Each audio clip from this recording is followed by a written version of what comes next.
Hello everyone, welcome to physics corner. Myself Mayank Bhardwaj. जैसा कि अपन thermodynamics चला रहे हैं, लेक्चर सीरीज थर्मोडायनेमिक्स की चला रहे हैं, उसमें आज उसी सीरीज में लेक्चर नंबर 2 ले रहे हैं आईआईटी जेएम जस्ट टीएफआर के लिए, जो अपनी यूनिट थर्ड है। आईआईटी जेएम में यूनिट थर्ड है, इसको स्टार्ट कर रहे हैं आज। ठीक है, लेक्चर नंबर 2 है अपना। तो प्रीवियस वीडियोज़ में आपने अच्छा रेस्पॉन्स दिया है, तो ऐसे ही रेस्पॉन्स को बरकरार रखिए और ऐसे शेयर करते रहिए, ऐसे लाइक करते रहिए वीडियो को, ऐसे चैनल को सब्सक्राइब करते रहिए और ऐसे अपने फ्रेंड सर्किल में ज़्यादा से ज़्यादा वीडियो भेजते रहिए। इसमें आपके पास फ्रेंड सर्किल में वीडियो भेजने का मतलब हुआ कि आप सब सीख सकें। ठीक है, आप सब सीख सकें कि थर्मोडायनेमिक्स एक्चुअल में है क्या। ठीक है, तो आपने जो कंटेंट पसंद किया है इसके लिए बहुत बहुत शुक्रिया। तो आज अपन थर्मोडायनेमिक्स का लेक्चर नंबर 2 स्टार्ट करते हैं। तो देखिएगा लेक्चर 2 आपने कैसे स्टार्ट करते हैं। तो प्रीवियस लेक्चर को अपन ने जहाँ ख़त्म किया था उससे आगे अपन स्टार्ट करते हैं। तो देखिएगा, इस प्रीवियस लेक्चर में अपन ने सिस्टम पढ़ा था। एक बार मैं सिस्टम को कनेक्ट करूँगा। आज की जो कॉन्सेप्ट्स होंगे, जो अपने पास आज के कॉन्सेप्ट्स होंगे, उसको अपन को सिस्टम से कनेक्ट करना बहुत ज़रूरी है। तो सिस्टम में अपन ने क्या पढ़ा था? तो सिस्टम में अपन ने पढ़ा था कि सिस्टम होता क्या है आपके पास। सिस्टम एक ऐसा पार्ट ऑफ यूनिवर्स होता है जिसका अपन चूज करते हैं, जिसको अपन चूज करते हैं किसके लिए? स्टडी करने के लिए, थर्मोडायनेमिक्स की स्टडी करने के लिए उसको चूज करते हैं। और उसमें क्या होता है? Group of particles, group of small particles. आपके पास ग्रुप ऑफ स्मॉल पार्टिकल्स होते हैं, बहुत सारे क्या होते हैं उसमें? ग्रुप्स होते हैं स्मॉल पार्टिकल्स के। ठीक है, उसमें आपके पास स्टडी करते हैं। तो ये जनरली 3 टाइप का होता है। ये आपके पास जनरली कितने टाइप का होता है? 3 टाइप का होता है। ओपन सिस्टम, क्लोज सिस्टम और आइसोलेटेड सिस्टम। ठीक है, तो तीनों को मैं लिखता हूं और तीनों को फिर एक्सप्लेन करता हूं, क्योंकि आज का जो डेफिनेशंस है उससे सिस्टम से कनेक्ट कर अपन डिस्क्राइब करेंगे। तो देखिएगा, तो आपके पास जनरली कोई भी सिस्टम मैं डिस्क्राइब कर रहा हूं, या आपके पास कोई भी सिस्टम है, a part of universe, we can choose a part of universe to study of thermodynamics. ठीक है, दिस 3 टाइप्स हियर। आपके पास कितने टाइप होंगे? 3 टाइप्स होंगे। पहला ओपन सिस्टम। ओपन सिस्टम को बताते चलता हूं कि आपके पास ओपन सिस्टम क्या होता है कि ये आसपास की जो आपके पास सिस्टम के आसपास का क्या होता है? ये सराउंडिंग होता है। ये आपके पास आसपास का जो भी एरिया होता है इसको अपन सराउंडिंग बोलते हैं। सराउंडिंग बोलते हैं। आसपास का जो भी आपके पास एरिया होता है इसे सराउंडिंग बोलते हैं। ठीक है, और सिस्टम और सराउंडिंग के बीच एक बाउंड्री होती है, इमेजिनरी बाउंड्री होती है। ठीक है, इसे अपन बाउंड्री बोलते हैं। ओपन सिस्टम में क्या कहते हैं कि आपके पास पूरा सिस्टम क्या होगा? ओपन होगा, जिसमें नंबर ऑफ पार्टिकल्स जो सिस्टम में होंगे वो एक्सचेंज करेगा। किससे? सिस्टम एक्सचेंज किससे करेगा? सराउंडिंग के साथ एक्सचेंज करेगा, और एनर्जी का भी क्या करेगा? एक्सचेंज करेगा। ठीक है, तो वो आपके पास ओपन सिस्टम होगा। क्लोज सिस्टम दूसरा होता है। क्लोज सिस्टम में क्या करेगा? आपका सिस्टम क्लोज होगा, सिस्टम आपका क्या होगा? क्लोज होगा, और आपके पास जो एनर्जी है किसके साथ डिस्ट्रीब्यूट होती रहेगी? सराउंडिंग के साथ यहां पर डिस्ट्रीब्यूट होती रहेगी। ठीक है, और थर्ड वन आपके पास एनर्जी तो इसके साथ सराउंडिंग के साथ डिस्ट्रीब्यूट होती रहेगी, और आपके पास नंबर ऑफ पार्टिकल्स है इसी में रहेंगे, सिस्टम में रहेंगे, ये डिस्ट्रीब्यूट नहीं होंगे, यानी एक्सचेंज टू द सराउंडिंग नहीं होंगे। ये आपके पास एक्सचेंज टू सराउंडिंग नहीं होंगे, इसके साथ एक्सचेंज नहीं होंगे। ठीक है, आपके पास ये क्लोज सिस्टम होता है। अब आपके पास आइसोलेटेड सिस्टम, थर्ड सिस्टम होता है। न तो इसमें आइसोलेटेड सिस्टम में क्या होता है? न तो एनर्जी ट्रांसफर होती है सराउंडिंग के साथ, और न ही आपके पास नंबर ऑफ पार्टिकल सराउंडिंग के साथ ट्रांसफर होते हैं। ये आपके पास उसी सिस्टम के अंदर रहते हैं जिसमें अपन स्टडी कर रहे हैं, जिसकी अपन थर्मोडायनेमिक्स की स्टडी करनी है, जिसके लिए अपन उस सिस्टम का चूज किया है अपन ने उस सिस्टम को। उसमें आपके पास नंबर ऑफ पार्टिकल्स और एनर्जी उसी सिस्टम में रहते हैं, इसे आइसोलेटेड सिस्टम कहते हैं। और इसका एग्जांपल मैंने थर्मस से लिया था कि थर्मस में आपके पास जो भी हीट होती है वो सराउंडिंग के साथ कुछ समय तक एक्सचेंज नहीं होती, मतलब कोई हीट कुछ समय तक एक्सचेंज नहीं होती, कुछ समय बाद एक्सचेंज हो जाती है। वो आइडियल की कंडीशन नहीं है। आइडियली वो क्या है? कंडीशन नहीं है, आइडियल की कंडीशन नहीं है, परंतु कुछ समय के लिए वो एक्सचेंज नहीं होती, इसलिए कुछ समय के लिए अपन उसे आइसोलेटेड सिस्टम मान सकते हैं। ठीक है, तो ये अपन ने पढ़ा था प्रीवियस लेक्चर में। अब आज पढ़ते हैं सराउंडिंग के बारे में। सराउंडिंग क्या होता है? आज अपन स्टार्ट करते हैं सराउंडिंग के। तो देखिएगा सराउंडिंग क्या होता है। सराउंडिंग,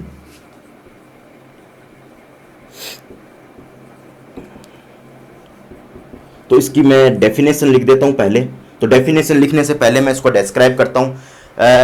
इसको सीधी भाषा में डिस्क्राइब करो, everything outside the system, everything outside the system is called surrounding. आपके पास जो एवरीथिंग, जो भी आपके पास जो भी चीज होगी, एवरीथिंग आउटसाइड द सिस्टम, जो भी आपके पास होगा वो क्या होगा, सराउंडिंग होगा। ठीक है, जो भी आपके पास चीज होगी, एवरीथिंग आउटसाइड द सिस्टम। तो लिख के चलिएगा, everything thing outside of the system, outside of the system is called surrounding. ठीक है, इसको बोल सकते हो आपके पास जो एवरीथिंग होगा, जो भी आपके पास सारी चीजें होंगी सिस्टम के, जो आपके पास सारी चीजें होंगी, everything outside of the system is called surrounding. ठीक है, अब जैसे ही एवरीथिंग आपके पास सराउंडिंग, सराउंडिंग क्या होगी कि एवरीथिंग आउटसाइड, आपके पास जो भी आउटसाइड चीजें होंगी वो आपके पास सराउंडिंग होगी। अगर मैं एक एग्जांपल लेके चलूं इसका, तो ये आपके पास कोई भी फ्लास्क है, इसको मैंने यहाँ से क्या कर दिया, इसको बंद कर दिया। ठीक है, ये आपके पास पिस्टन, मान लीजिए पिस्टन है ये आपके पास। ठीक है, ये आपके पास पिस्टन है और ये आपके पास फ्लास्क है, तो ये आपके पास ऐसा फ्लास्क बना लीजिएगा, देखते जाइए बस। ठीक है, ये आपके पास फ्लास्क है, ये आपके पास बाउंड्री हो गई, ये आपके पास बाउंड्री हो गई। ठीक है, और ये जो हिस्सा हो जाएगा वो आपके पास क्या हो जाएगा, सराउंडिंग। ये आपके पास हिस्सा हो जाएगा वो हो जाएगा सराउंडिंग। ये हिस्सा हो जाएगा जो आपके पास क्या हो जाएगा, सराउंडिंग। ये हिस्सा बोल सकते हो आप क्या हो जाएगा, सराउंडिंग। ये वाला भी क्या हो जाएगा, सराउंडिंग। ठीक है, ये आपके पास सराउंडिंग, तो ये आपके पास सराउंडिंग है, ये भी आपके पास सराउंडिंग है। ठीक है, और ये आपके पास सिस्टम है, सिस्टम है। ठीक है, ये आपके पास सिस्टम है। अब क्या होगा कि ये सिस्टम में मैंने पिस्टन लगाया, पिस्टन लगाया, तो पिस्टन लगाते ही आपके पास क्या होगा, पिस्टन लगाते ही इसमें एक्सचेंज होगी, एनर्जी क्या होगी, सिस्टम से बाहर जाएगी। जैसे ही आपके पास एनर्जी सिस्टम से बाहर चली जाएगी, जैसे मैंने पिस्टन को दबाया, इस तरीके से देखिएगा, इसको मैंने पिस्टन को नीचे की तरफ दबाया, और जैसे ही दबाया तो आपके पास एनर्जी क्या होगी, रिलीज होकर एनर्जी किस में जाएगी, सराउंडिंग में। तो इसमें लिख सकते हो,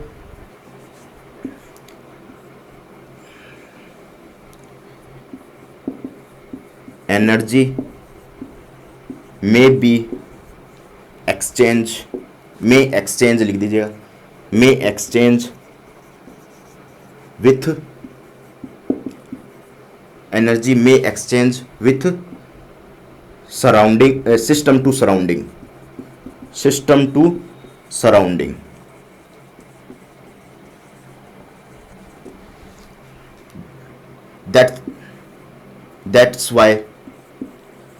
that's why we can say system, we can say system, that's why we can say system pressure,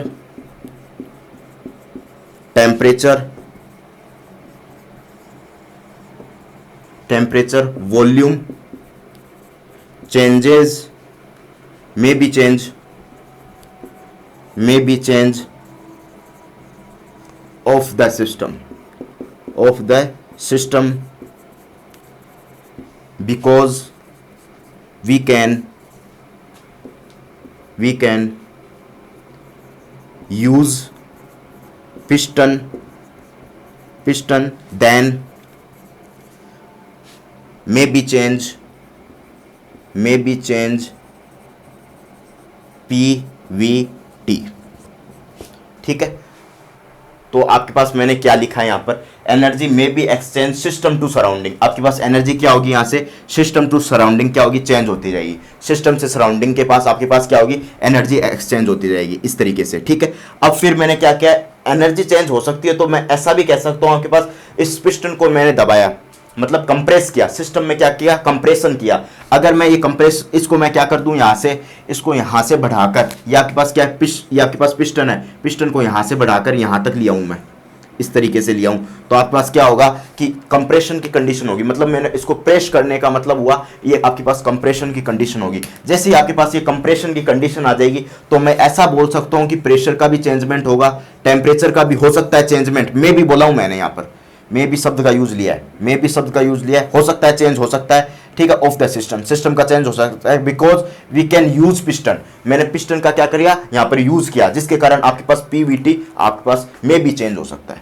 कोई जरूरी नहीं है चेंज हो, मैंने एक संभावना, एक पॉसिबिलिटी को जनरेट किया है कि आपके पास यहां पर चेंज हो सकता है, ठीक है। दैट इज इफेक्ट ऑफ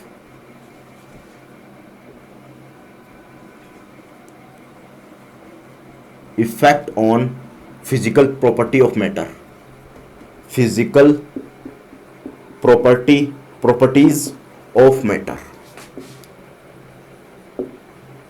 इसका मतलब क्या होगा, दैट इज आपके पास जो इफेक्ट पड़ेगा, इफेक्ट किस पे पड़ेगा, physical property of matter, matter की फिजिकल प्रॉपर्टी पे पड़ेगा। यानी आपके पास इसमें कोई भी मैटर होगा, इस तरीके से मैं बना दूं, इसमें कोई भी आपके पास मैटर होगा, इस तरीके से क्या होगा, इसमें मैटर होगा, और जैसे इसमें मैटर होगा तो उसकी फिजिकल प्रॉपर्टी, कल ही मैंने एक्सप्लेन किया है, उसकी physical property of matter, effect किस पे होगा, physical property of matter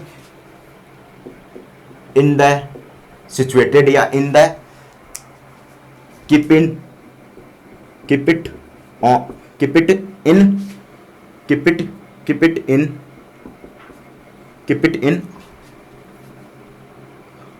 it in box बोल दीजिए, keep it in box, keep it in the box, ठीक है, ऐसा बोल सकते हो। इसको क्या किया है अपन ने, keep it in box, box में रखा गया, जो भी आपके पास रखा गया है in the box, physical property of matter in the box, keep it in the box, effect on physical property of the matter in the box। आपके पास जो भी बॉक्स में, सीधा लिख दीजिए in the box, जो भी आपके पास बॉक्स में physical property, effect on physical property of matter पे इफेक्ट पड़ेगा इन द बॉक्स, जो आपके पास बॉक्स के अंदर है, यानी इस बॉक्स के अंदर है, उनकी फिजिकल प्रॉपर्टी पे क्या पड़ेगा, इफेक्ट पड़ेगा। वो इफेक्ट मैंने इसको एक्सप्लेन कर दिया है, इससे यहाँ से मैंने इफेक्ट को क्या कर दिया, एक्सप्लेन कर दिया है। इतना नोट कर लीजिए, सराउंडिंग के बारे में नोट कर लीजिए।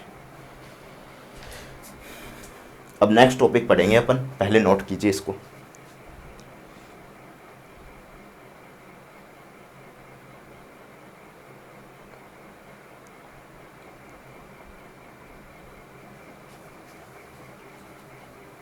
ठीक है, इसको थोड़ा सा एक्सप्लेन कर सकते हो, या भी आपके पास बॉक्स की जगह इन सिस्टम भी लिख सकते हो।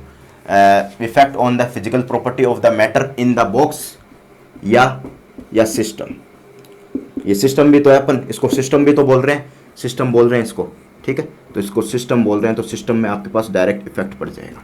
ठीक है, अब आप नोट कर लीजिए, सिस्टम भी है और बॉक्स भी है, आपके पास कंसिडर कर सकते हो। ठीक है, नोट कर लीजिए फटाफट।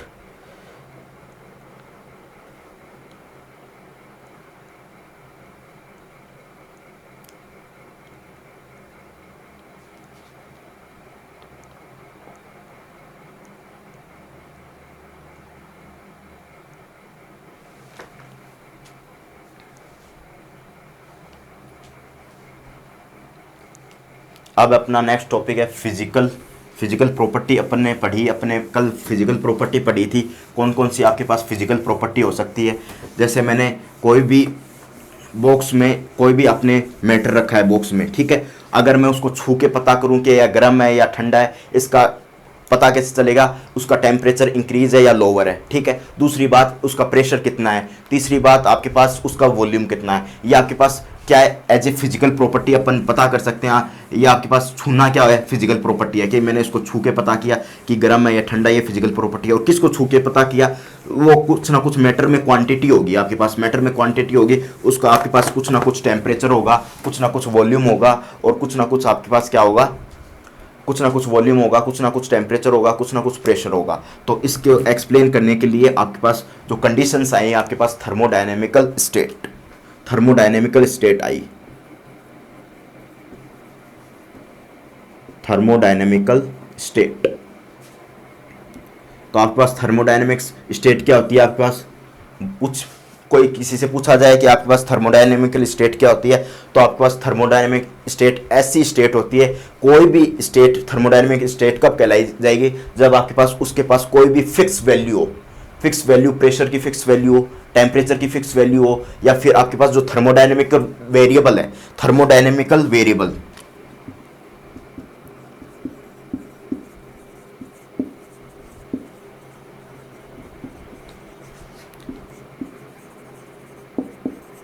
थर्मोडायनेमिकल वेरिएबल है, तो इसकी क्या हो, आपके पास फिक्स वैल्यू हो, इसकी क्या हो, आपके पास फिक्स वैल्यू हो, जिसको अपन क्या कर सकें, डिफाइन कर सकेंगे। फिक्स वैल्यू का मतलब आपके पास क्या हो सकता है, पी हो सकता है, वी हो सकता है, टी हो सकता है, फिक्स वैल्यू हो, ठीक है। तो फिक्स वैल्यू होने पर अपन इस थर्मोडायनेमिकल स्टेट को क्या कर सकते हैं, डिफाइन कर सकते हैं। तो देखिएगा किस तरीके से डिफाइन करते हैं।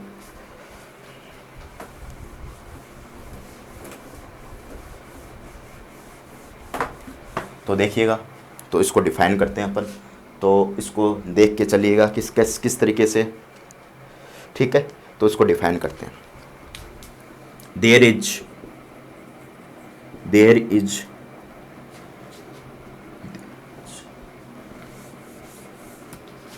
if system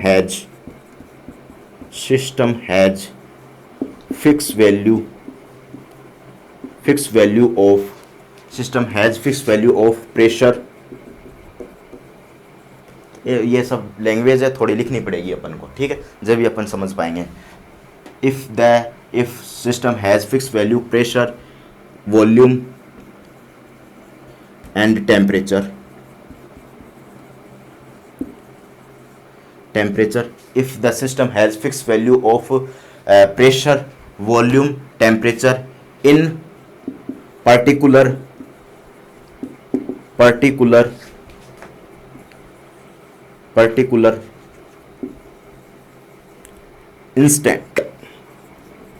particular instant, आपके पास if the system has the fixed value of pressure, volume, temperature in particular instant, आपके पास क्या हो, particular instant पे क्या हो, कोई आपके पास क्या हो, ये सब कांस्टेंट हो, प्रेशर, वॉल्यूम, टेम्परेचर कांस्टेंट हो, तो सिस्टम हैज पर्टिकुलर, तो आपके पास ये चीज कांस्टेंट हो, pressure, volume, temperature, then system has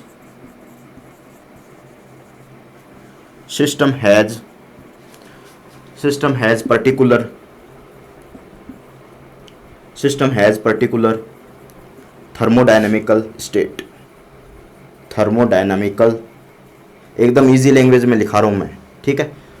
system has particular thermodynamical state, then the system has particular thermodynamical state, आपके पास क्या होगी, थर्मोडायनेमिकल स्टेट होगी। इसको एक्सप्लेन किया जाए तो आपके पास क्या होगा, ये पीवी डायग्राम में इसको एक्सप्लेन किया जाए, ये तो पी हो जाएगा, ये वी हो जाएगा।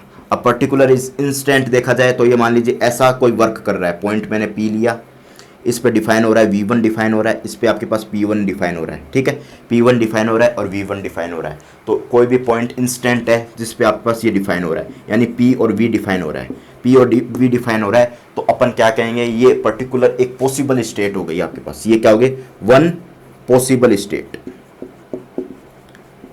स्टेट। क्यों, आपके पास एक फिक्स वैल्यू मिल गई आपको, इसकी मान लीजिए यहाँ से मैं चला 4 पास्कल, यहाँ से मैं चला 4 लीटर, तो एक आपके पास 4 और 4 की एक फिक्स वैल्यू मिल गई, ये फिक्स वैल्यू क्या हो जाएगी आपके पास, वन पॉसिबल स्टेट हो जाएगी, वन पॉसिबल स्टेट या वन पॉसिबल थर्मोडायनेमिकल स्टेट, ठीक है, वन पॉसिबल स्टेट या वन पॉसिबल थर्मोडायनेमिकल स्टेट। आगे देखिएगा,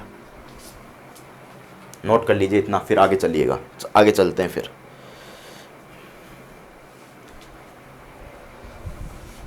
देखिए आगे, नोट साथ साथ में करते रहेगा।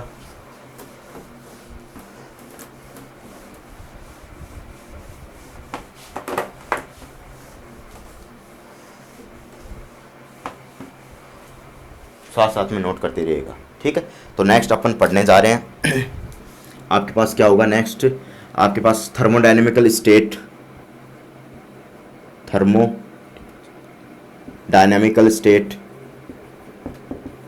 आपके पास जो थर्मोडायनेमिकल स्टेट होगी, कौन सी थर्मोडायनेमिकल स्टेट होगी, जो फेमस फॉर्मूला है उससे एक्सप्लेन करें अपन, पीवी बराबर एनआरटी।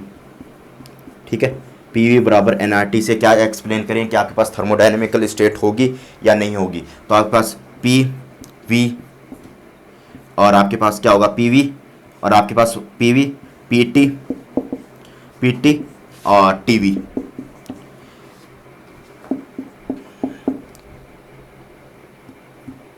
ठीक है, ये आपके पास होगा पीवी। एक आपके पास कर्व में कैसे ड्रॉ कर सकते हो आप कोई भी क्वांटिटी को, एक तो आप पीवी ड्रॉ कर सकते हो। ठीक है, पी वी ड्रॉ कर सकते हो, वी के साथ पी के साथ क्या ड्रॉ कर सकते हो, टी ड्रॉ कर सकते हो, टी और वी ड्रॉ कर सकते हो। ठीक है, और इस वी को हटाकर क्या ड्रॉ कर सकते हो, पी ड्रॉ कर सकते हो, पीटी। ठीक है, पीटी ड्रॉ कर सकते हो, और पीवी तो ड्रॉ किया था अपन ने पहले थर्मोडायनेमिकल स्टेट को एक्सप्लेन करने के लिए, और टी वी ड्रॉ कर दिया और टी वी ड्रॉ कर दिया। ठीक है, इस तरीके से अपन थर्मोडायनेमिकल स्टेट ड्रॉ कर सकते हैं। दो के बीच में थर्मोडायनेमिकल स्टेट ड्रॉ कर सकते हैं, पीवी के बीच में ड्रॉ कर सकते हैं, वीटी के बीच में ड्रॉ कर सकते हैं, या टीवी के बीच में ड्रॉ कर सकते हैं। तो आपके पास तीसरी जो इसके बीच में अपन ने ड्रॉ कर दी, तो यहाँ से अपन एक्सप्लेन कर लेंगे। यहाँ से कोई ना कोई कोऑर्डिनेट एक्स और वाई आएगा, आपके पास एक्स और वाई आएगा, तो इसको अपन यहाँ से निकाल लेंगे। यहाँ से एक्स और वाई है तो ये आपके पास एक्स वाई हो जाएगा, इसके लिए यहाँ इसके लिए एक्स वाई हो जाएगा, यहाँ इसके लिए एक्स वाई हो जाएगा। और तीसरी क्वांटिटी है, कहाँ से निकालेंगे, पीवी पता है तो एनआरटी से, पीवी पता है आपको एनआरटी से निकाल लेंगे, टी निकाल लेंगे एनआरटी से। अगर पीटी पता है, पी पता है और टी पता है तो वी निकाल लेंगे पीवी बराबर एनआरटी से। मतलब तीनों वेरिएबल पीवीटी निकाल सकते हैं अपन। ठीक है, इसको अपनी भाषा में लिख सकते हो, we can draw on the graph या curve PV TV and TV, PV VT ऐसा आप लिख दीजिए। मैं बोलता हूँ आप लिखिए। थर्मोडायनेमिकल स्टेट लिख दीजिए, जो अपने पैराग्राफ लिखा था उसके नीचे लिख दीजिए थर्मोडायनेमिकल स्टेट पीवी बराबर एनआरटी। ठीक है, इसके नीचे लिखिए वी कैन ड्रॉ, लिखिएगा we can draw curve between P and V लिख दीजिए, या ब्रैकेट में पीवी लिख दीजिए, PV PT and TV. But third quantity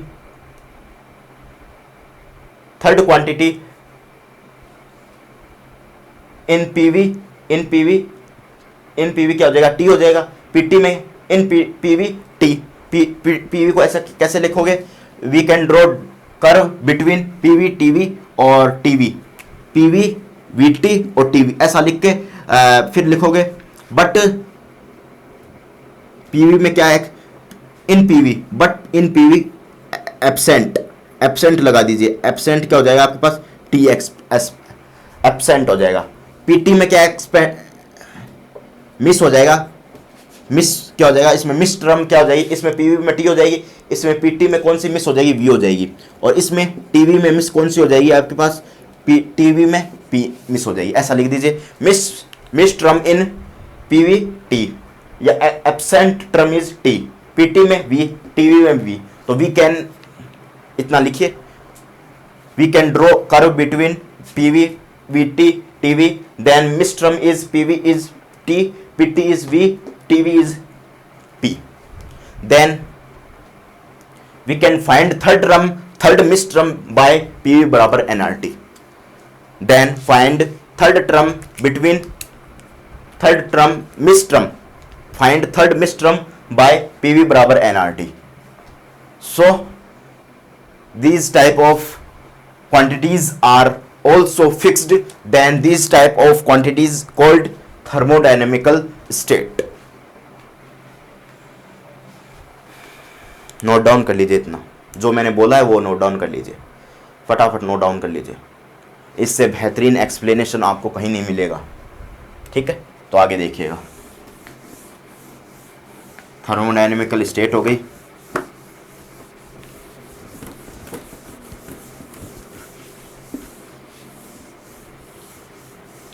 अब नेक्स्ट टॉपिक डालिएगा अपनी नोटबुक में।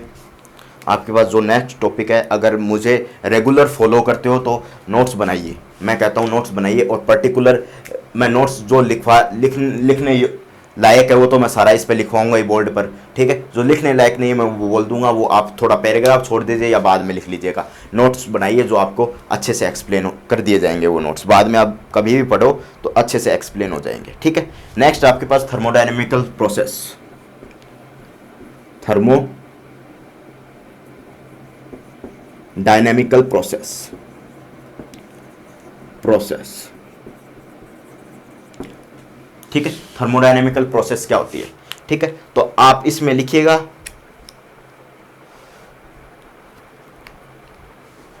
तो थर्मोडायनेमिकल प्रोसेस क्या होती है इसमें मैं एक्सप्लेन करता हूं। तो थर्मोडायनेमिकल प्रोसेस क्या होती है, well defined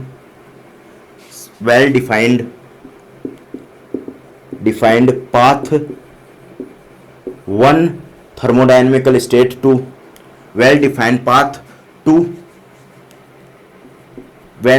path to one thermodynamical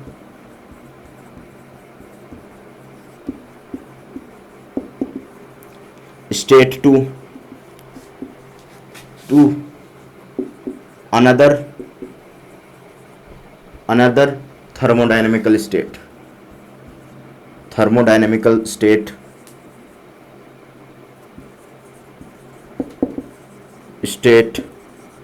is called thermodynamic process, is called thermodynamical process।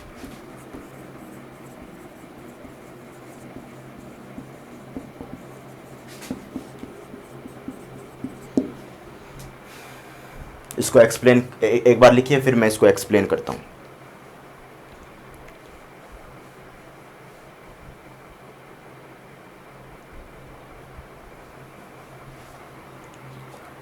Is called, दो बार आ गया, इज कॉल्ड एज, ठीक है। तो इसको मैं एक्सप्लेन करूं तो आपके पास एक एग्जांपल देखिएगा, वी और पी और वी में डायग्राम बना रहा हूं, ठीक है। ये आपके पास कोई भी इनिशियल पॉइंट है, ये आपके पास कोई भी फाइनल पॉइंट है, ठीक है। यहाँ से मैं जा रहा हूँ तो इसको मैं P1 V1 बोल दूँ, इसको बोल दूँ मैं इनिशियल पोजीशन, इसको एक्सप्लेन कर दूँ मैं इनिशियली पोजीशन,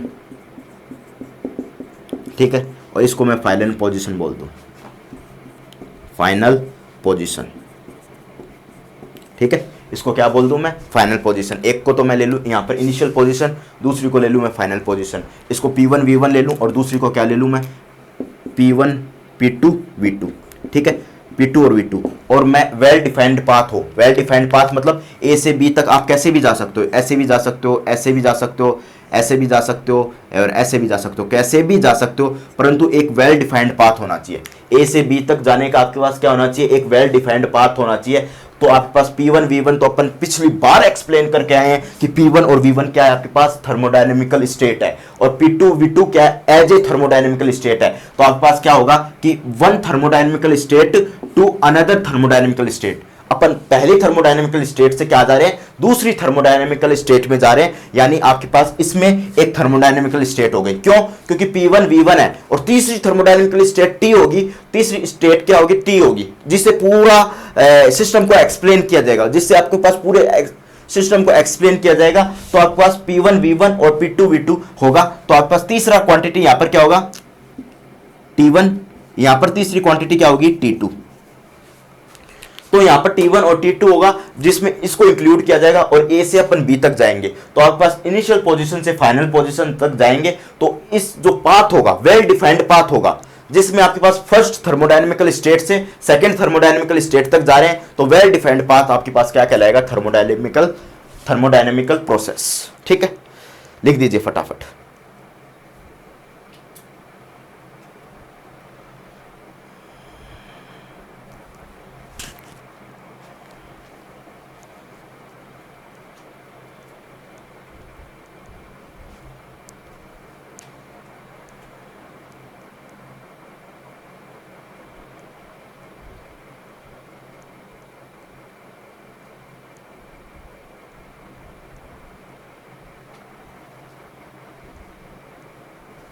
अब 2 लाइन लिखवाऊंगा मैं, नोट कर लिया हो तो अब आगे चलते हैं। 2 लाइन मैं यहाँ पर लिखवाना चाहूँगा, तो देखिएगा 2 लाइन, ठीक है।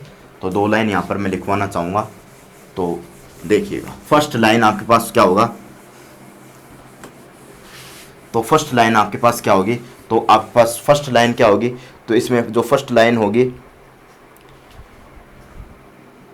तो इसमें जो मैं फर्स्ट लाइन एक्सप्लेन करूंगा वो देखिएगा,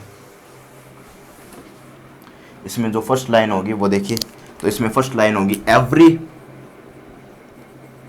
एवरी, इसको ऐसे लिखिए, नेक्स्ट जो टॉपिक के रूप में लिख लीजिए, नहीं तो आप कंफ्यूज हो गए, ठीक है। तो टॉपिक के रूप में लिख रहा हूं इंडिकेटर डायग्राम, इंडिकेटर स्पेलिंग क्या होती है इसकी, इंडिकेटर की, इंडिकेटर डायग्राम, ये आपके पास पीवी डायग्राम, ठीक है, पीवी डायग्राम है, इंडिकेटर डायग्राम, ठीक है।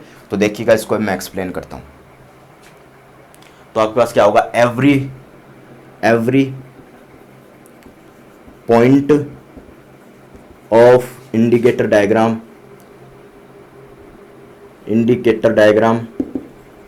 Every point of indicator diagram, ठीक है। जो आपके पास एवरी पॉइंट होगा इंडिकेटर डायग्राम में, क्या होगा, every point of indicator diagram represents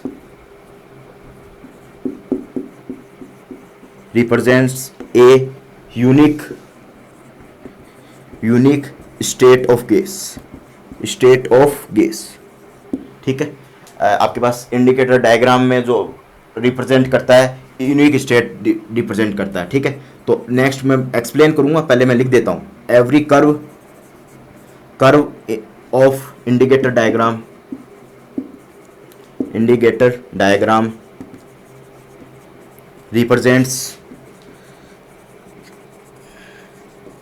represents a unique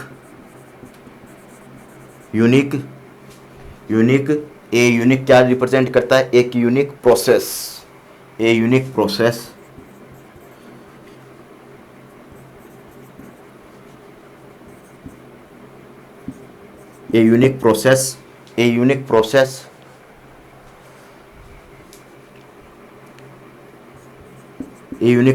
of the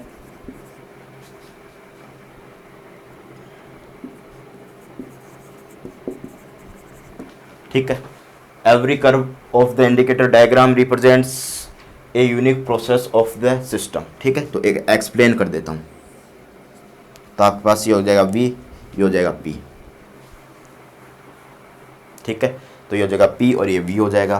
तो अगर मैं इसको रिप्रेजेंट करूं तो ऐसा कोई गैस का कर्व है, ऐसे कोई कर्व आ रहा है गैस का, ठीक है, A B, यहाँ पर मैं कोई C पॉइंट ले लूँ, यहाँ पर आपके पास D पॉइंट ले लूँ, यहाँ पॉइंट आपके पास E ले लूँ, ठीक है। तो पहली लाइन कह रही है every point of indicator diagram, every point आपके पास इंडिकेटर डायग्राम में क्या करता है, रिप्रेजेंट करता है यूनिक स्टेट। तो यूनिक स्टेट डिपेंड करेगा, क्योंकि यहाँ से V1 आ जाएगा, एक यहाँ से P1 आ जाएगा, ठीक है। यहाँ से करोगे तो P2 आ जाएगा, यहाँ से आप करोगे तो P2 आ जाएगा, यहाँ से करोगे तो V3 आ जाएगा, यहाँ जाओगे तो आपके पास P3 आ जाएगा, यहाँ जाओगे आपके पास क्या आ जाएगा, V4 आ जाएगा, और यहाँ जाओगे आपके पास P4 आ जाएगा। तो यूनिक स्टेट रिप्रेजेंट करेगा, सब स्टेट क्या होंगी, एक दूसरे से अलग होंगी, ठीक है।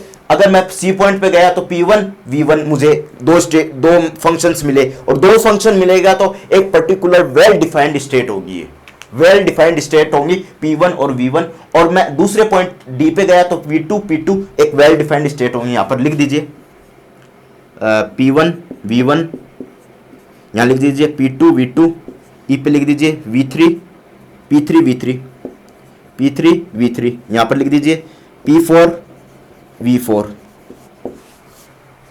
तो यहां पर आपके पास एक वेल डिफाइंड कर्व आएगा, यहां पर आपके पास P1 V1 डिफाइन होगा, एक वेल डिफाइंड स्टेट आएगी, दूसरी पे P2 V2 आएगा, तीसरी पे P3 V3 आएगा। तो एक स्टेट यूनिक स्टेट आएगी, प्रत्येक स्टेट क्या आएगी आपके पास, डिफरेंट आएगी। दूसरा आपके पास every curve of the indicator diagram represents a unique process. अब एवरी कर्व भी अलग अलग हो सकते हैं, आपके पास कर्व ये भी हो सकता है, इस कर्व से भी आपके पास गैसेज आ सकती है, ठीक है, इस कर्व से भी आपके पास गैसेज आ सकती है, इस कर्व से तो आनी है गैसेज, ठीक है, इस कर्व से आ सकती है। तो किसी भी प्रोसेस से आपके पास गैसेज A to B पे आ जा सकती है। तो A पॉइंट तो आपके पास इनिशियल पॉइंट हो गया, इनिशियली पॉइंट, ठीक है। और दूसरा आपके पास बी पॉइंट क्या हो गया, फाइनल पॉइंट हो गया, final point. Initial point A हो गया, बी पॉइंट क्या हो गया आपके पास, फाइनल पॉइंट हो गया, नोट डाउन कर लीजिए, ठीक है।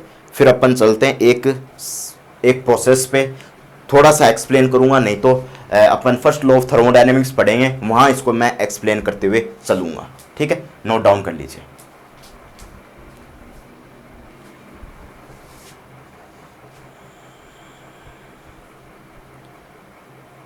आगे देखिएगा, ऊपर बता देता हूं आपके पास, एक एग्जांपल ले लीजिए, एक लैंग्वेज मत लिखिएगा, एग्जांपल ले लीजिए, एक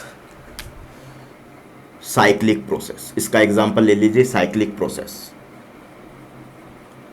साइक्लिक प्रोसेस में क्या होता है आपके पास, ये पीवी डायग्राम है, ये पीवी डायग्राम है, तो ये आपके पास ए पॉइंट है, ये बी पॉइंट है, ये घूम के ए पॉइंट से बी पॉइंट पे घूमने जाएगा।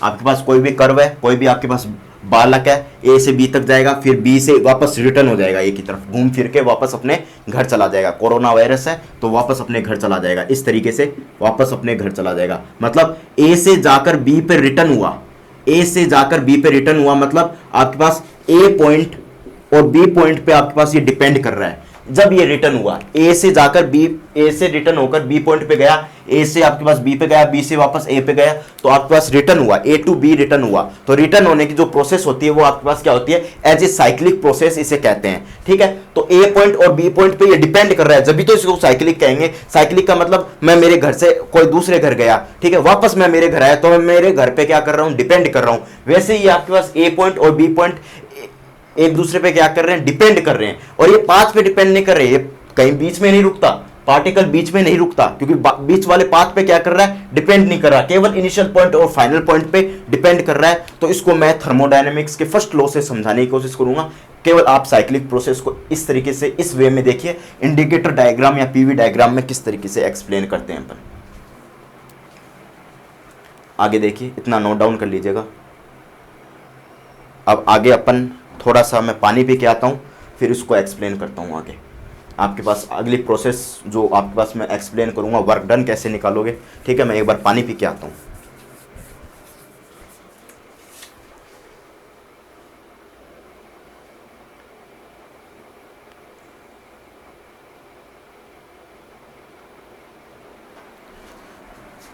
आशा करता हूँ आपको मज़ा आ रहा होगा क्लास में, ठीक है। जो क्लास अपने हो रही है थर्मोडायनेमिक्स की, उसमें आपको मज़ा आ रहा होगा, ठीक है। तो फील आनी चाहिए थर्मोडायनेमिक्स एक्चुअल में होते क्या है, ठीक है। एक बार इसको फिर से एक्सप्लेन कर देता हूँ मैं, आपके पास क्या चीज़ है। तो देखिएगा, every point of indicator diagram, indicator diagram या पीवी डायग्राम भी बोल सकते हो इसको, जो आपको क्या बोल सकते हो, इसको पीवी डायग्राम भी बोल सकते हो, इंडिकेटर डायग्राम या पीवी डायग्राम, पीवी डायग्राम,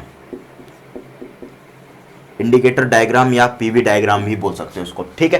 तो आपके पास जो every point of PV diagram होगा, PV diagram, indicator diagram represents a unique state, unique states. तो ये आपके पास क्या रिप्रेजेंट करता है, एक यूनिक स्टेट करता है। यूनिक स्टेट का मतलब, मैंने सी बिंदु लिया, एक पॉइंट लिया, डी पॉइंट लिया, डी ई पॉइंट लिया, तो आपके पास मैंने कहा था कि आपके पास पी वी और तीसरा मिस टर्म टी हो, पी वी और तीसरी मिस टर्म क्या हो, कौन सी मिस टर्म हो, टी मिस टर्म हो। तो आपके पास एक डिफाइंड टर्म होगी, यहाँ पर अपन किसी भी स्टेट को डिफाइन कर सकते हैं, तो आपके पास वेल डिफाइंड टर्म मतलब स्टेट हो जाएगी। तो इस स्टेट अगर पीवी हो तो मिस टर्म को कैसे निकालोगे, पीवी बराबर एनआरटी से निकालोगे, ठीक है। तो एक स्टेट हो गई, और इसमें आपके पास यूनिक का मतलब क्या हुआ, पीवी, यहाँ मैंने पी लिया, यहाँ वी लिया, ठीक है। और यहाँ पर नेक्स्ट डी पे पहुंचा तो P2 V2 लिया, नेक्स्ट मैंने ई पे पहुंचा तो P3 V3 लिया, और नेक्स्ट मैं बी पे वापस बी पे पहुंचा तो P4 B4 लिया। ये आपके पास यूनिक हो जाएगा। और आपके पास कर्व भी, आपके पास क्या होगा, कर्व क्या रिप्रेजेंट करेगा, प्रत्येक कर्व आपके पास unique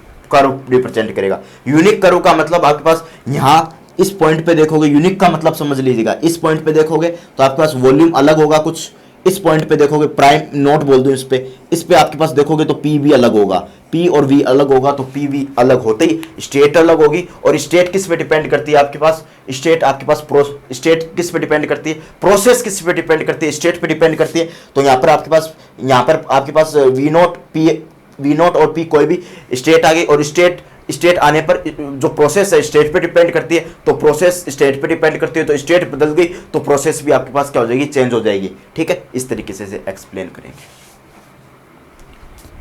process change, state change होते ही प्रोसेस चेंज हो जाएगी। स्टेट अगर नो चेंज है तो आपके पास प्रोसेस में भी क्या होगा, नो चेंज आएगा। ठीक है, इस तरीके से अपन किसी बात को एक्सप्लेन करेंगे। आगे देखिएगा, आगे work done by the gas. Next concept अपने पास work done by the gas.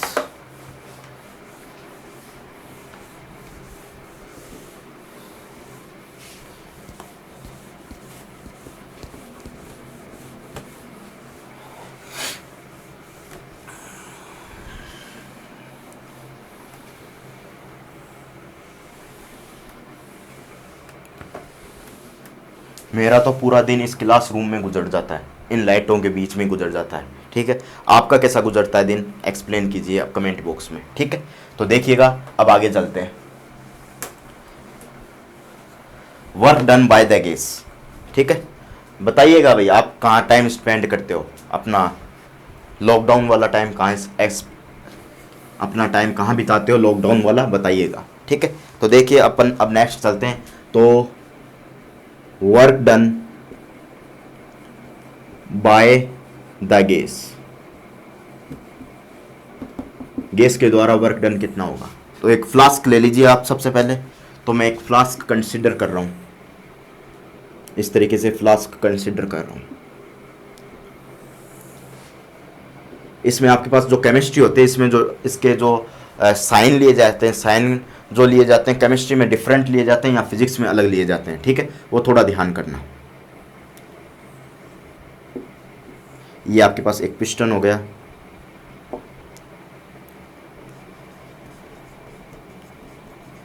ठीक है, पिस्टन हो गया ये आपके पास, और ये आपके पास गैस मॉलिक्यूल्स हो गए।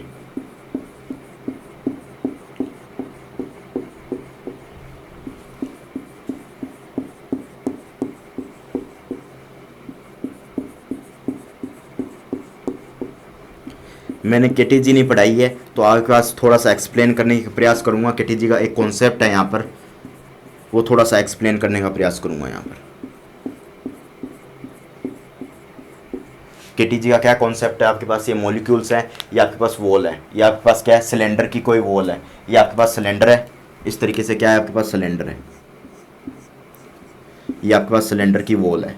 ठीक है, ये आपके पास सिलेंडर है और ये आपके पास सिलेंडर की वॉल है। इस तरीके से क्या है आपके पास सिलेंडर की वॉल है, ये आपके पास सिलेंडर की वॉल है, ये आपके पास सिलेंडर है और ये आपके पास सिलेंडर की वॉल है। तो आपके पास क्या होगा कि आपके पास जैसे सिलेंडर है, तो मैंने ये पिस्टन है, कोई भी वर्क नहीं किया, मैंने पिस्टन को हाथ ही नहीं लगाया, टच ही नहीं किया पिस्टन को, तो ये आपके पास मॉलिक्यूल्स क्या होंगे, इस पे वॉल्स पे क्या करेंगे, टक्कर मारेंगे। टक्कर मारेंगे तो एक फोर्स एक्सर्ट करवाएंगे। फोर्स किस पे एक्सर्ट करेंगे, वॉल्स पे आपके पास फोर्स क्या होगा, एक्सर्ट होगा। फोर्स कहाँ की तरफ एक्सर्ट होगा, फोर्स बाय गैस बाहर की तरफ एक्सर्ट होगा।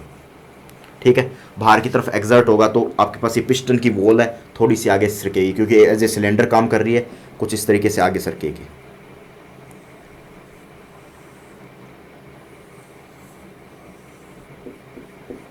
इस तरीके से आपके पास सिलेंडर की वॉल है, कुछ इस तरीके से आगे सरकेगी। ठीक है, तो ये डेल्टा एक्स मान लीजिए आगे सरक गई, डेल्टा एक्स डी एक्स आगे सरक गई। ठीक है, डी एक्स आपके पास क्या सरक गई, वॉल आगे सरक गई। तो प्रेशर लगेगा इस पे, पहले क्या लगेगा, पर्टिकुलर इस यूनिट एरिया पे प्रेशर लगेगा। प्रेशर लगने के कारण, प्रेशर लगेगा पर्टिकुलर एरिया में, जिसके कारण एक force by the gas exert होगा इनकी वॉल्स पर। तो कितना एक्सर्ट होगा फोर्स, वो आपके पास होगा F बराबर PA, इतना फोर्स आपके पास एक्सर्ट होगा। ठीक है, by the definition of work done, by the definition of work done, W बराबर कितना फोर्स लगा, फोर्स आपके पास इस तरफ लगा और डिस्प्लेसमेंट dx हुआ, और फोर्स जिस डायरेक्शन में लगा है और डिस्प्लेसमेंट जिस डायरेक्शन में हुआ है, दोनों एक ही डायरेक्शन में। तो आपके पास जो एंगल होगा वो एंगल आपके पास 90 डिग्री ना होकर 0 डिग्री होगा। 90 डिग्री मत सोचना, 90 डिग्री का कॉन्सेप्ट कईयों के मन में आता है। ठीक है, तो फोर्स कितना लगेगा, F डॉट dx, ठीक है, फोर्स इतना लग गया, इसको पुट कीजिए तो आपके पास क्या हो जाएगा, work done P dot A dot dx। ठीक है, अब आपके पास क्या होगा कि ये पर्टिकुलर एरिया में, इस पर्टिकुलर वॉल है ये आगे सरकी है, तो ये आपके पास पर्टिकुलर एरिया है, ये आपके पास क्या हुआ, पर्टिकुलर एरिया हुआ जिसमें आपके पास ये पर्टिकुलर एरिया है। इस तरीके से ये आपके पास क्या है, पर्टिकुलर एरिया है। तो एरिया में क्या हुआ, एरिया तो कांस्टेंट रहता है, एरिया पर्टिकुलर एरिया है, और कितना डिस्प्लेसमेंट हुआ, dx डिस्प्लेसमेंट हुआ, और इस पर्टिकुलर इसका particular area, cross sectional area कितना है, a है। तो a और इसकी थिकनेस कितनी है, dx इसकी थिकनेस है। तो वॉल्यूम क्या लिखोगे, इसका वॉल्यूम लिखोगे dv इक्वल टू, जो आपके पास थिकनेस है बहुत छोटी है तो आपके पास वॉल्यूम भी कितना हो जाएगा, बहुत छोटा हो जाएगा, ADX इसका वॉल्यूम हो जाएगा। तो यहाँ पर इसको पुटअप कर दोगे तो आपके पास वॉल्यूम कितना आ जाएगा, PdV। तो आपके पास वॉल्यूम कहाँ से कहाँ तक चेंज हुआ, यहाँ पर मान लीजिए यहाँ पर V1 वॉल्यूम था और आपके पास फाइनल V1 वॉल्यूम था और फाइनल क्या हो गया, V2 वॉल्यूम हो गया। तो चेंज इन वॉल्यूम अगर बात करें अपन चेंज इन वॉल्यूम की बात करें तो आपके पास कितना हो गया change in volume, V2 final हो गया, V1 इनिशियल था, V1 से V2 आपके पास चेंज इन वॉल्यूम हो गया। तो आपके पास ये वर्क डन आ गया, PdV।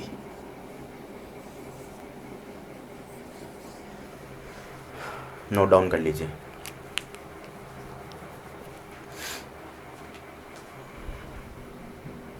अब इसके साइंस की आप बात करेंगे तो साइन की देखिएगा किस तरीके से बात करेंगे। सबसे पहले साइंस की बात करने से पहले इसके कर्व की बात कर लेते हैं। ठीक है, तो देखिएगा इसका जो कर्व बनेगा, आपके पास कर्व बनेगा वो आपके पास इस तरीके से बनेगा। कोई भी मैंने प्रोसेस ले ली इस तरीके से, अब प्रोसेस लेना स्टार्ट कर दीजिए। थर्मोडायनेमिक्स आ चुकी है, इस तरीके से अपन ने प्रोसेस ले ली। ठीक है, और यहाँ से अपन ने वॉल्यूम V2 लिया, यहाँ अपन ने वॉल्यूम V1 लिया। ठीक है, और ये area under the area, under the curve, under the curve, ये आपके पास कर्व है, इसके अंडर एरिया।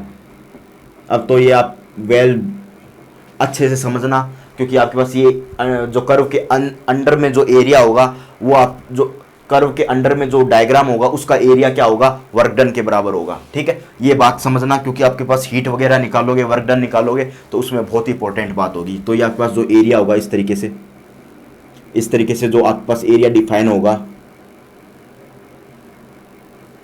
इस तरीके से आपका एरिया डिफाइन होगा। ठीक है, तो आपके पास एरिया किस तरीके से डिफाइन करोगे, under the area, under the area under the PV curve is known as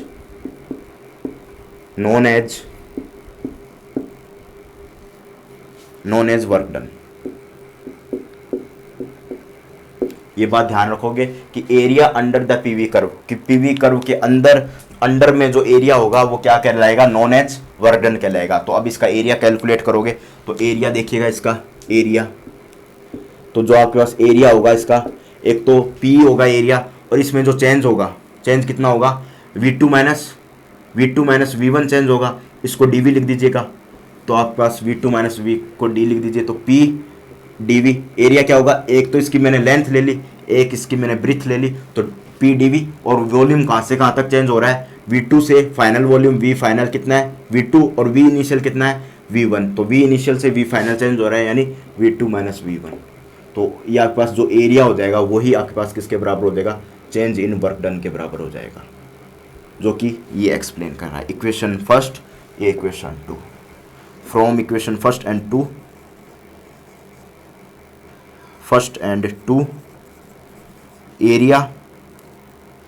area under the curve, गांठ बांध लीजिए बात, अंडर द PV कर्व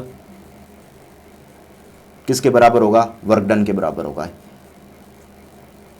ठीक है, ये अपने मन में गांठ मान लीजिए बात कि आपने को कोई भी हीट निकालनी है, किसी भी प्रोसेस के लिए हीट वर्क डन निकालना है, एफिशिएंसी निकालनी है, एंट्रोपी निकालनी है, कोई भी आपके पास थर्मोडायनेमिकल क्वांटिटी एक्सप्लेन करनी है, तो अपन को क्या करेंगे, area under the PV curve क्या होगा, वर्क डन के बराबर होगा। ये गांठ बांध लीजिए बात। ठीक है, ये गांठ बांध लीजिए बात अपने मन में कि आपके पास कि area under the PV curve क्या होगा, वर्क डन के बराबर होगा। नोट कर लीजिए, पूरा बोर्ड नोट कर लीजिए आप। नोट कर लीजिए, पूरा बोर्ड अपन ने लिख दिया है, अब नोट कर लीजिएगा, फटाफट नोट कर लीजिए।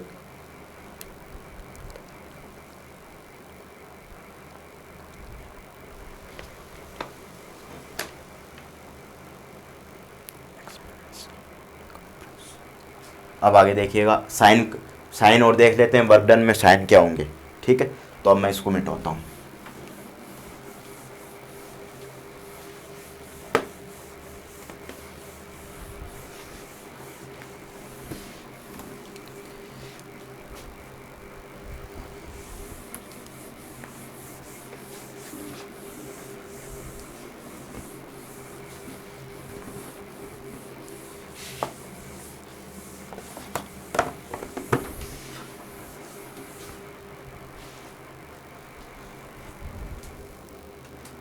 साइन और देखिएगा एक बार, तो आपके पास वर्क डन क्या होगा, पॉजिटिव हुआ। वर्क डन क्या हो, पॉजिटिव हुआ, तो work done by the gas, work done by the gas, या आपके पास गैस के द्वारा वर्क डन किया जाएगा। तो आपके पास जो फोर्स एक्सर्ट करवाया जाएगा बाय द गैस, तो देखिएगा ये मॉलिक्यूल्स हैं, इस पे क्या लगाएंगे, फोर्स लगाएंगे। फोर्स भी आपके पास, ये मॉलिक्यूल्स इस पे फोर्स लगाएंगे, एफ गैस फोर्स लगाएगा, और डिस्प्लेसमेंट भी आपके पास क्या होगा, इसकी आगे की तरफ डिस्प्लेसमेंट होगा, इसका आगे की तरफ dx डिस्प्लेसमेंट होगा। मतलब ये गैस मॉलिक्यूल्स इस पे आपके पास फोर्स लगाएंगे। ये पिस्टन ऐसा का ऐसा ही रहेगा, आपके पास गैस मॉलिक्यूल्स क्या लगाएंगे, इस पे फोर्स लगाएंगे। तो work done by the gas के द्वारा, वर्क डन जो कार्य किया जाएगा वो किसके द्वारा किया जाएगा, गैस के द्वारा किया जाएगा। ठीक है, इस कंडीशन में आपके पास वॉल्यूम बढ़ जाएगा, ये वॉल्यूम इतना हो जाएगा, वॉल्यूम इतना हो जाएगा, तो इतना वॉल्यूम आपके पास क्या होगा, वॉल्यूम एक्सटेंड हो जाएगा। तो इस प्रोसेस को एक्सपेंशन प्रोसेस बोलते हैं, एक्सपेंशन, एक्सपेंशन प्रोसेस। ठीक है, एक्सपेंशन प्रोसेस। अब नेक्स्ट देखिएगा, वर्क डन नेगेटिव हुआ, वर्क डन जो आपके पास नेगेटिव हुआ, पीडीवी क्या हुआ, नेगेटिव हुआ, तो नेगेटिव हो जाएगा, तो आपके पास क्या होगा, work done on the gas, work done on the gas, on the gas. ठीक है, अब अपन ने क्या कर दिया, अब अपन ने इसको एक्सप्लेन करता हूं, तो मैं आपके पास क्या हो जाएगा, इसमें एक्सप्लेन करने वाला कुछ है नहीं खास, तो ये आपके पास कंप्रेशन की कंडीशन हो जाएगी, कंप्रेशन, कंप्रेशन प्रोसेस। गैस क्या हो जाएगी, कंप्रेस हो जाएगी। तो अपन ने अब पिस्टन को क्या किया, गैस पे लगा दिया, अब ये पिस्टन को आगे फोर्स लगवा दिया, गैस पे क्या लगा दिया, पिस्टन का फोर्स एक्ट करवा दिया। अब जैसे एक्ट करवा दिया तो आपके पास क्या होगा, ये आपके पास V1 था तो ये V2 हो गया, यानी आपके पास वॉल्यूम में क्या हो गया, पहले V1 क्या हो गया, तो आपके पास फाइनल वॉल्यूम V1 हो गया और इनिशियल वॉल्यूम V2 हो गया। तो आपके पास क्या हो जाएगा, इसको माइनस का चिन्ह लगाऊं मैं, क्या हो जाएगा, V2 माइनस V1, तो आपके पास कितना हो जाएगा, माइनस डेल्टा V, या dV लगा सकते हो।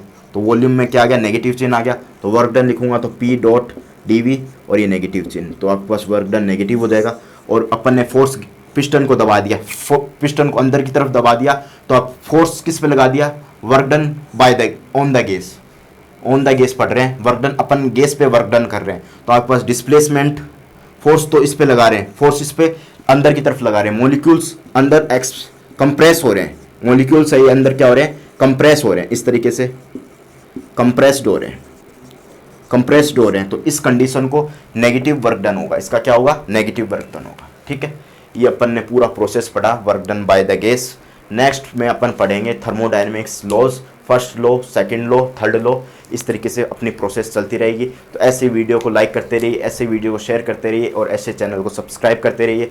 और लेक्चर नंबर 3 में जल्द ही आपसे मिलते हैं। Thank you.